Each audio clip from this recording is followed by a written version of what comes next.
Hey everybody, this is a huge bucket list item for me. I get to interview somebody who's inspired me to create my mission and really push through. I couldn't figure out a better way to celebrate the 100th episode than to be here with none other than Tom Bilyeu. What's up, man? Thank you so much for hosting me here. This is, as I mentioned, a huge bucket list item.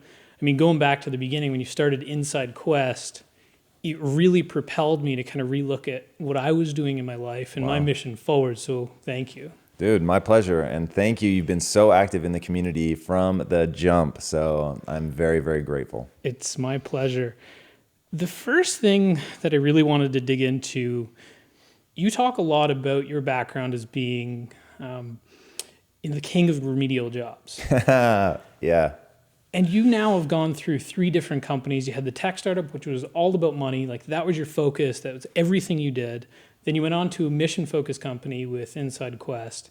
And now you're on to an impact-driven company that you get to run with your wife, which has to be awesome. And I got to be honest, the relationship theory episode where she called you out for just trying to help when all she wanted to is relax. I get in trouble for that all the time. What have you learned as you've progressed through each of those businesses? Wow. That is an enormous question. So in the beginning, it was really business lessons. I was learning how to run a business, and that really shouldn't be brushed past. And one of the things in the world now where being an entrepreneur is so cool and it's like being a rock star. And I mean, it's really so fascinating to see how things have changed because that was not the case when I was growing up in the 80s.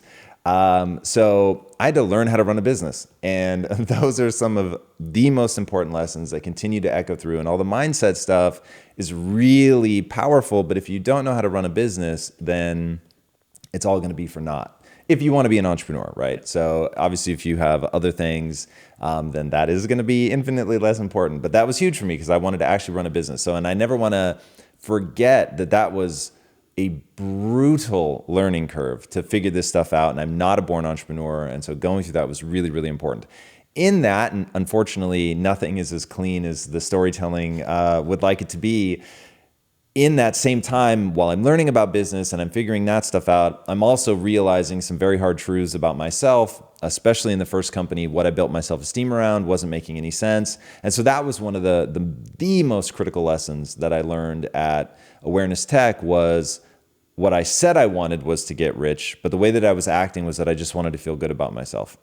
And that was a critical shift. So going from trying to be right, identifying myself as being good and valuable because I was smart.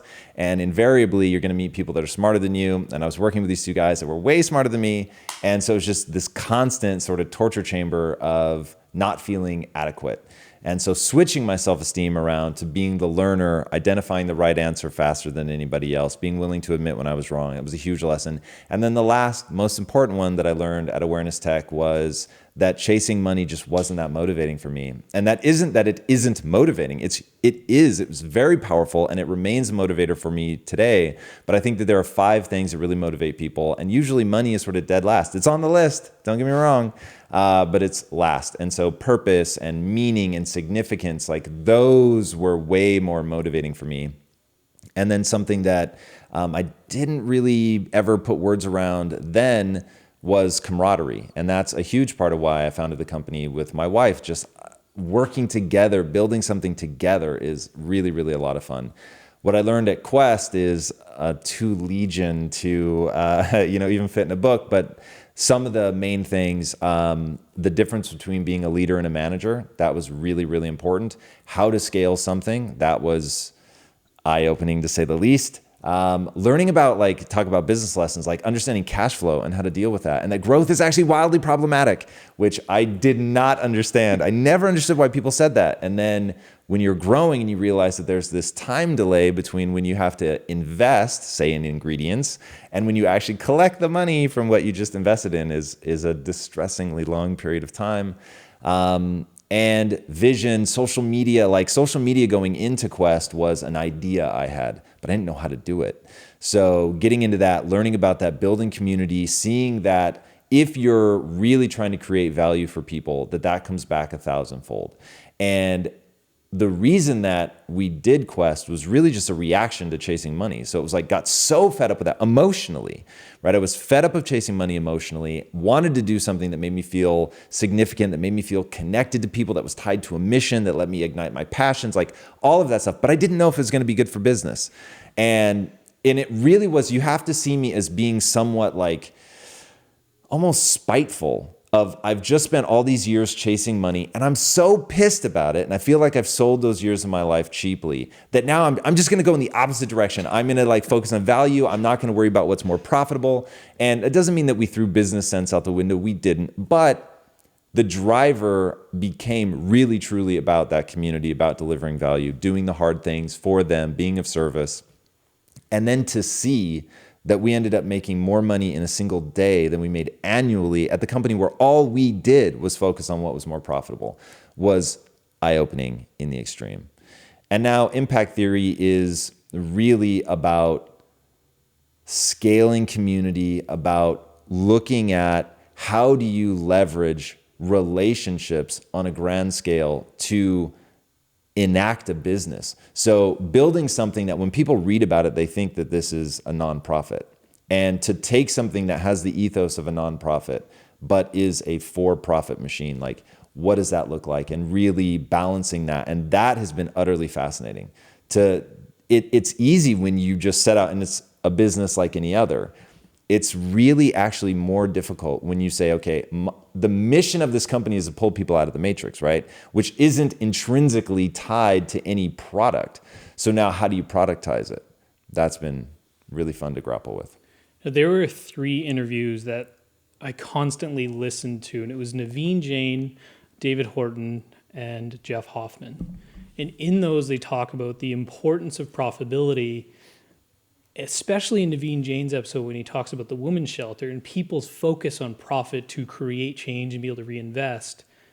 How are you dealing with that now? I mean, you just talked about the struggle it is, but have you been able to make an impact with other businesses and help them pivot into understanding the importance of profitability not being an not-for-profit?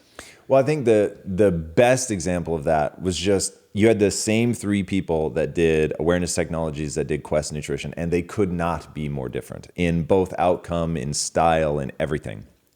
So that is the best example of internalizing these lessons, learning something, and then saying, okay, now we're going to do something differently. Have I had that kind of impact on other companies? I hope so.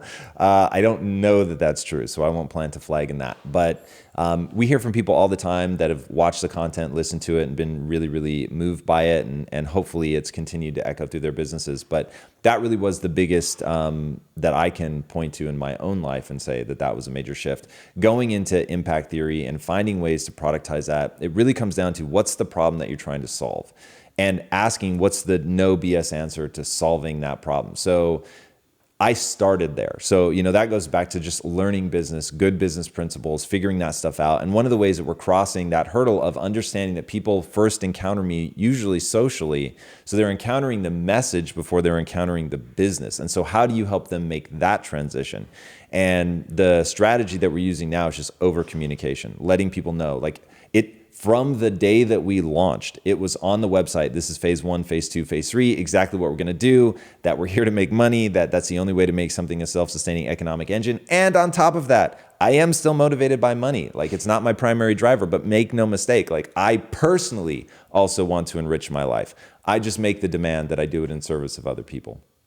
Now, speaking in service of other people, one of the things that amazed me about how you made that transition into Quest, you talked about some of the early staff there and giving people that second chance, hiring those people who most people wouldn't hire. Why did you do that? Man, that was really selfish. So if you look, humans are incredibly powerful machinery, to use just like a nice metaphor there. And I was looking at these people that I thought were wildly undervalued by society, which is great for me, right? It means that I can get them for a discount. So I'm in this phase where we have no money coming in. I can't afford to hire people that have proven their value, and so they're very expensive. So I'm in this conundrum. I need amazing people, but I need them to be undervalued. And how do I find that? And so we were in the middle of the inner cities, and I remember this all started with this one kid. He was 19 at the time that we hired him. Oh my God, it's crazy. And he was like, recently had just finished a court battle because he almost went to prison for attempted murder.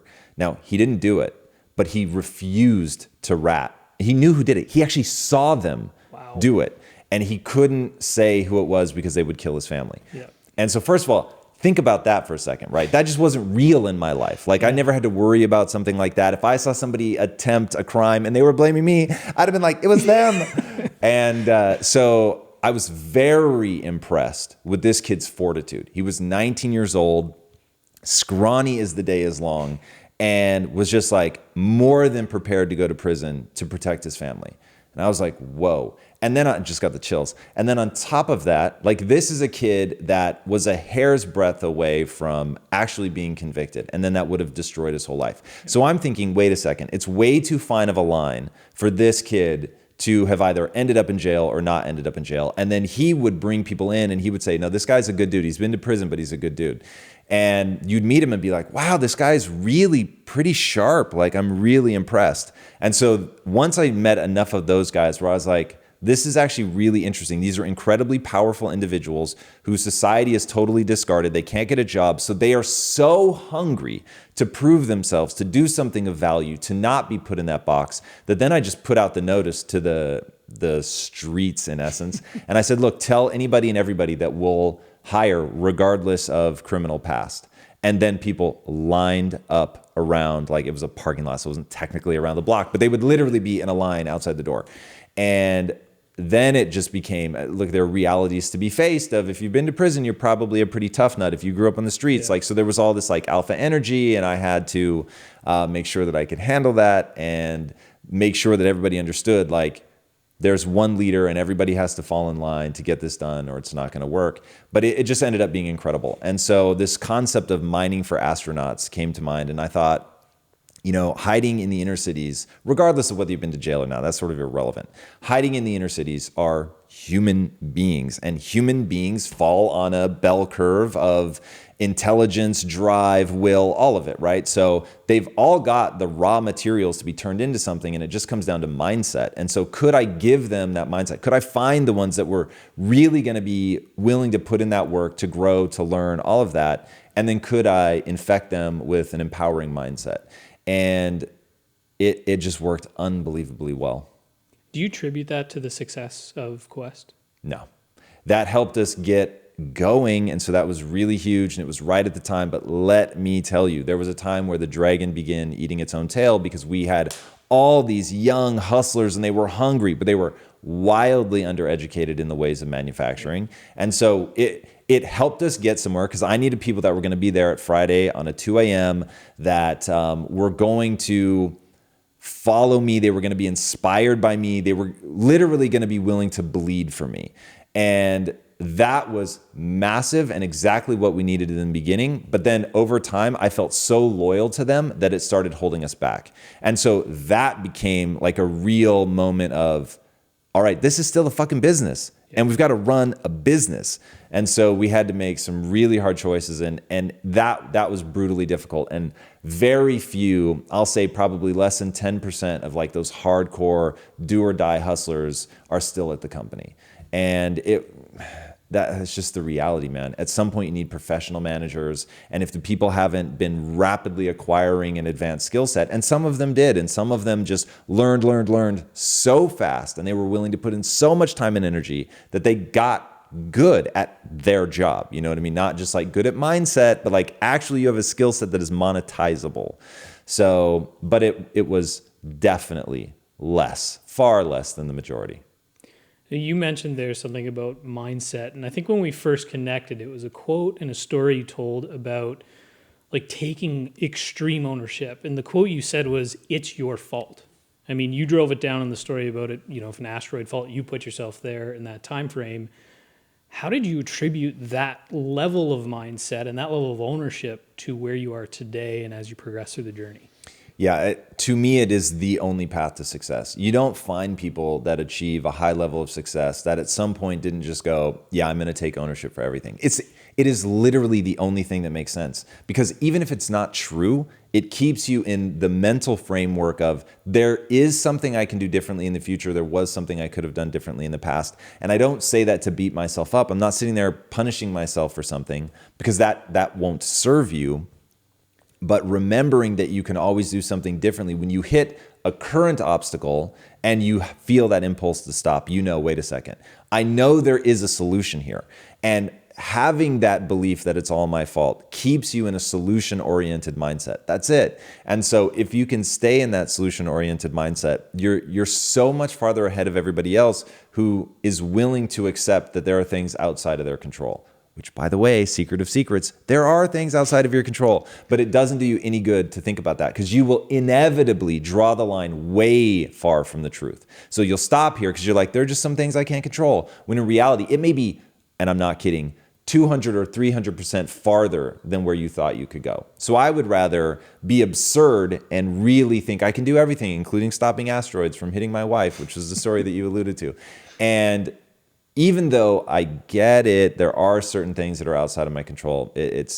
That's far smaller than the number of things that I can control.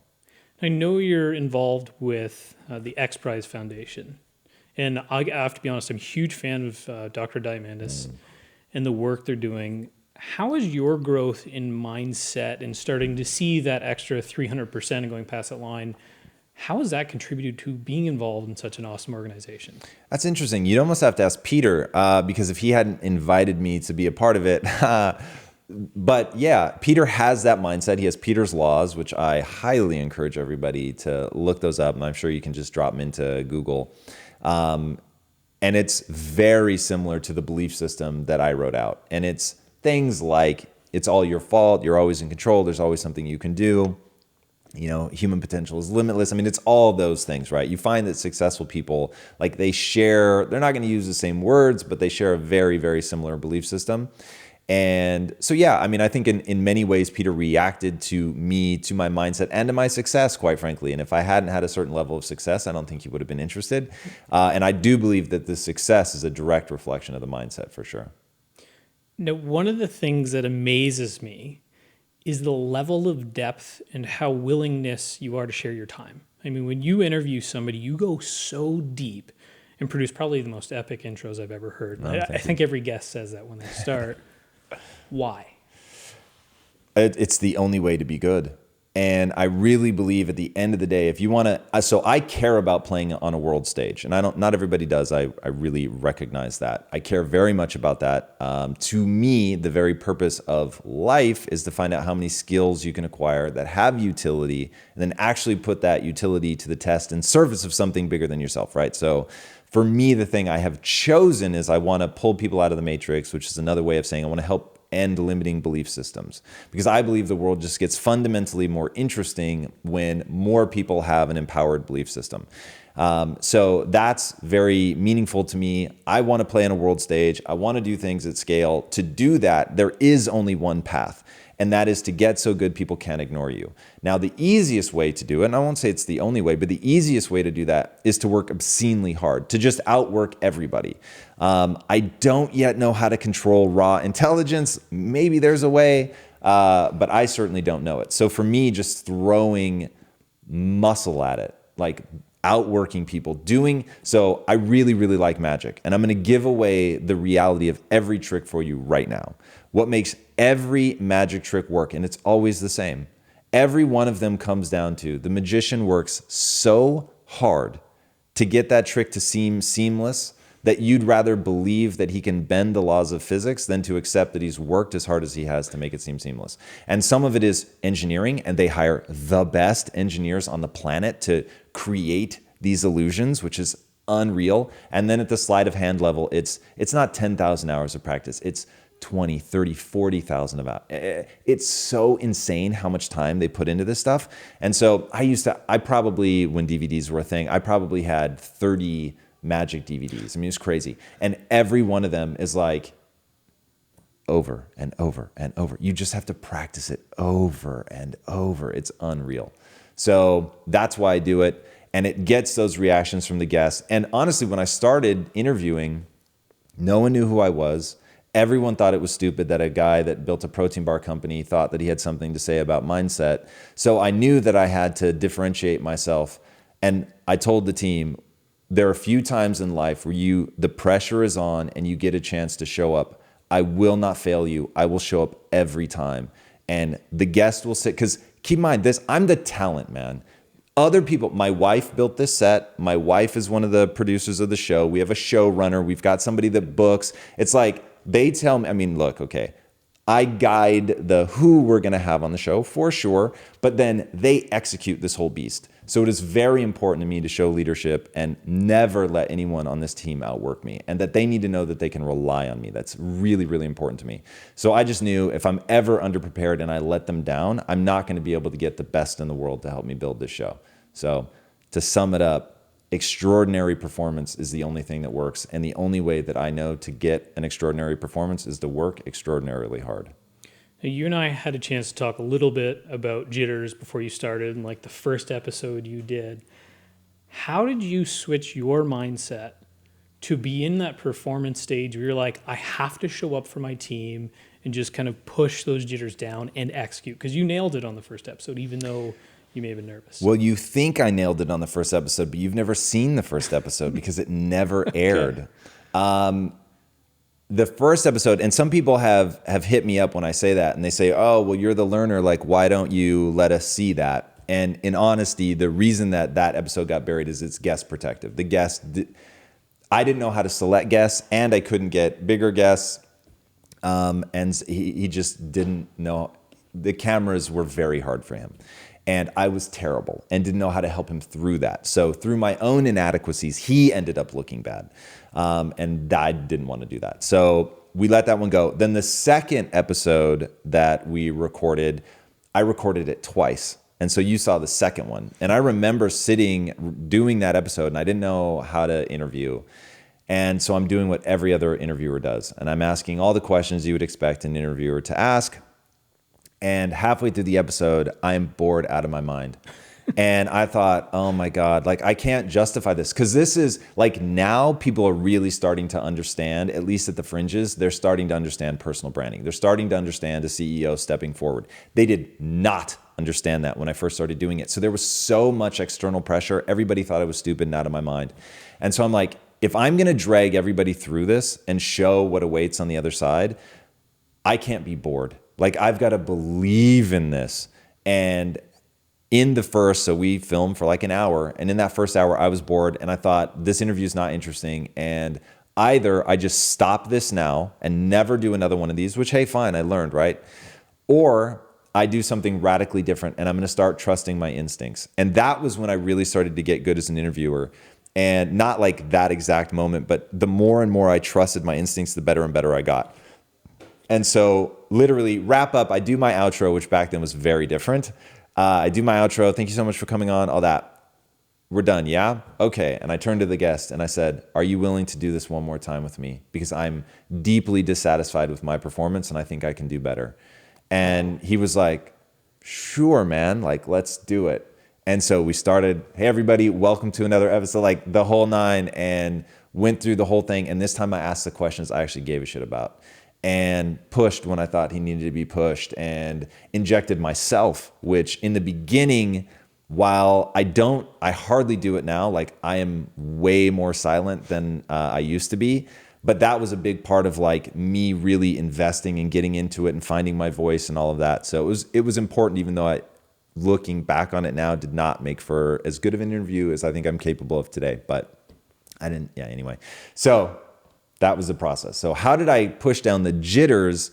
Not very well. So let's start with that. And it was super nerve-wracking. Cameras made me very uncomfortable. I still get nervous to this day, especially if I'm speaking in front of a live audience.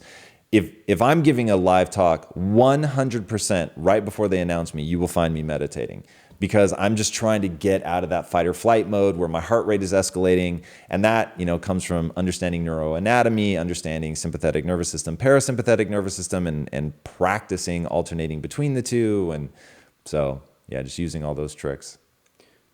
You talk a lot about learning and taking action, like actually putting it to practice. And the whole reason I started the show was to inspire people to find that passion and take action. Because I think a lot of people sit back on the ideas they have and they don't do anything. When did you get to those aha moments or those inflection points where you were like, I have to go this different direction and do something? Like, how do you identify that and actually get the courage to take the step? For me, it's almost always been a reaction to being absolutely emotionally distressed. And so I wish that I were smart enough to see it coming intellectually, but I've always had to find myself in some horrifying emotional position. It happened to me at the end of college. It happened to me again at Awareness Technologies. It's these big sort of emotionally catastrophic moments where I don't feel like I have anything else to lose because I'm so unhappy. And because I'm so unhappy, I'm prepared to do something just radically different because I have to shake out of this feeling. And those have been the huge turning points in my life. It's either slip into a depression or change everything. You've interviewed some awesome guests, like people who are literally changing the world. Have there been any consistent themes or anything specific in one interview that stood out that you really clung to and has helped change the direction? Well, there are radical consistencies, and it is the reason I started Inside Quest was I wanted to show my team, which is originally why it was called Inside Quest. I wanted to show the people inside Quest that this belief system that I had written, you're going to hear it from more people than just me. And so I wrote it. It was 25 bullet points, which actually, if you guys are interested, you can go to impacttheory.com. You can download the belief system there. And it was me saying, what did I do to change my mind to go from broke, not very good employee to being able to build $1 billion business, changing my life financially, all of that? What did I actually do? And so I wrote them down. And my big fear when I gave them to the team was that people would memorize them and they wouldn't live them. And that's exactly what started to happen. And so people I don't know what bullet point 13 is to this day. And I don't know what 12 is or 11 or 14 for that matter. Because memorizing them is irrelevant. Like, you need to live them. Like, they need to so be a core part of who you are that it just is you. It is your identity. It is your belief system. It's how you think. It's the filter through which you run everything. So I wanted to bring on successful people so that they could hear, this isn't just me. Don't just memorize them. Think of listen to these people give you the same information from 1,000 different angles. And so sight unseen, these people would come in, they didn't know who I was, they didn't know the belief system, and through a certain style of questioning, they would end up saying things that were resonant with the 25 bullet points. And so that was incredible to see. And it's, beliefs about whether or not you're in control, whether it's your fault, whether we have the potential to grow and to change, and all of those things that are like, hey, you're an individual with potential power. You're not necessarily an individual currently with power. And how do we actuate that potential? What does it take? And so hearing so many different people that have been insanely successful say, I used to think I couldn't do something and now I realize I can. And this is the method by which we get there. How do they take the learning and put it into action? Well, this is one of the few things where, because I absolutely hate it when people can't explain the how, what's, and whys. But the reality is when it boils down to taking action, you just have to do it. So at some point it becomes, you have the choice to sit there and not do it, to play video games, to watch TV, to whatever. And you're going to decide, instead of that, I'm going to do this thing, right? And normally, the sort of baseline thing that gives people momentum is the fear they're not going to be able to pay their rent and eat. And if you can get beyond that and get to the point where you have a compelling future, it's something that's exciting, that's pulling you through, you've changed your belief system enough that you believe that it's possible that your efforts are actually going to make you better, make you capable of more. And then most importantly, if you change your identity to be congruent with somebody who takes those actions, because behavior is driven by identity, period. So if you don't like a behavior in your life, then you need to change the identity. But at the end of the day, it's all going to boil down to you either take that action that moves you towards your goals or you don't. Now, before we get to the final question, what's the best people to participate and join you on this journey? You know, it's interesting. I consider myself a filter. I used to believe that anybody could do it. And the truth is, if they had a support system around them that was willing to put in the time and energy that it takes to very slowly thaw somebody from a fixed mindset and help them get into a growth mindset, it probably is possible for anybody.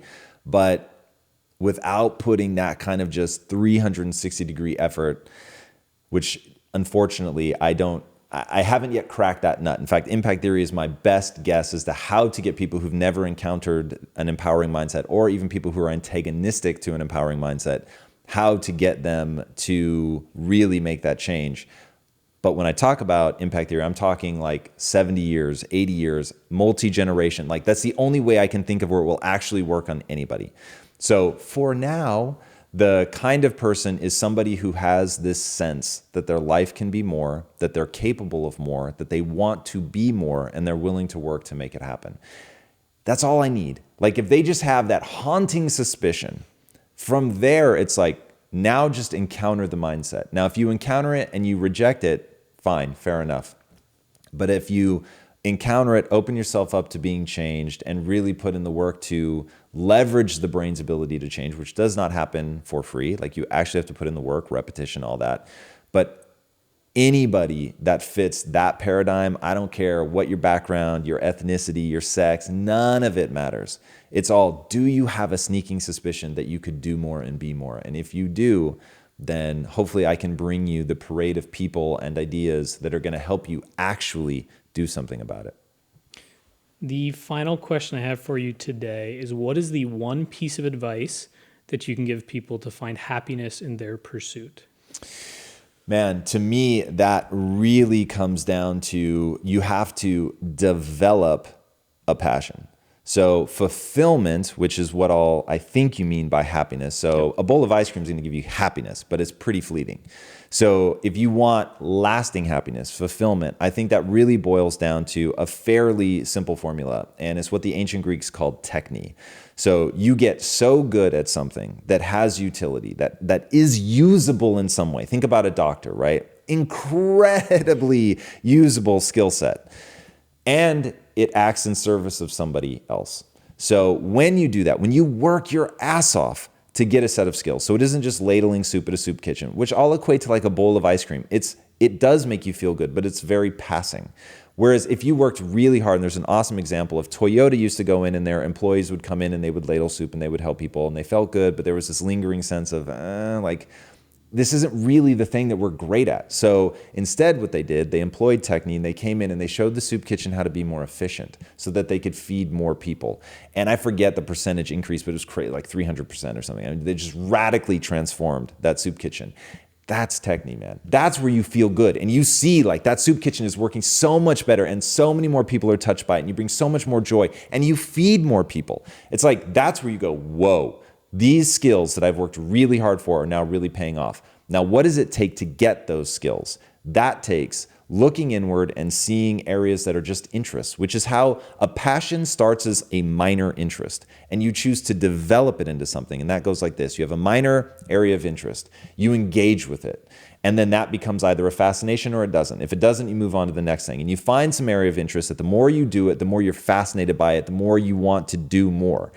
Then you go from fascination through a process of really gaining mastery, getting so good you can't be ignored. Now that process is very difficult, involves a lot of boredom, a lot of hours, a lot of really hard work, right? So if you think of a musician who wants to be truly one of the greatest in the world, you're gonna play the same scales over and over and over and over until you get to the point where, like Bruce Lee said, you kick until you no longer think kick, you just kick. And that's how somebody gets great at playing an instrument. There's so much like physicality to it, to be able to just have that mind-body connection, to understand the notes so well that you don't have to think about them. They're just there when you reach for them, like on a subconscious level, so that you can truly emote through the instrument. So putting in that kind of hard work requires that it was something that you really began to fall in love with the more that you engaged with it. So start with that idea, or that interest, which requires that you just encounter a lot of stuff. Find one that through engaging with it becomes a fascination, and then find one that you are so interested in and is so compelling, the idea of being great at that thing, that it pulls you through the boredom and the hard times. And if it acts in service of not only yourself, but other people, you will find happiness in that pursuit. Tom, this was insane. I couldn't have had a better way to celebrate the 100th episode. Thanks for joining me today. Dude, I'm insanely honored to be your 100th episode. So thank you. And everybody, go to douglasjfoley.com/100. You'll get all of the articles and episodes that I mentioned today, and check out Impact Theory. It changed my life massively, and I know it's going to make an impact for you. So everybody, thank you for joining me. I will have the recording up in a couple days. So thanks again, and thank you, Tom. Thanks, man. It's an honor. Awesome. Thank you.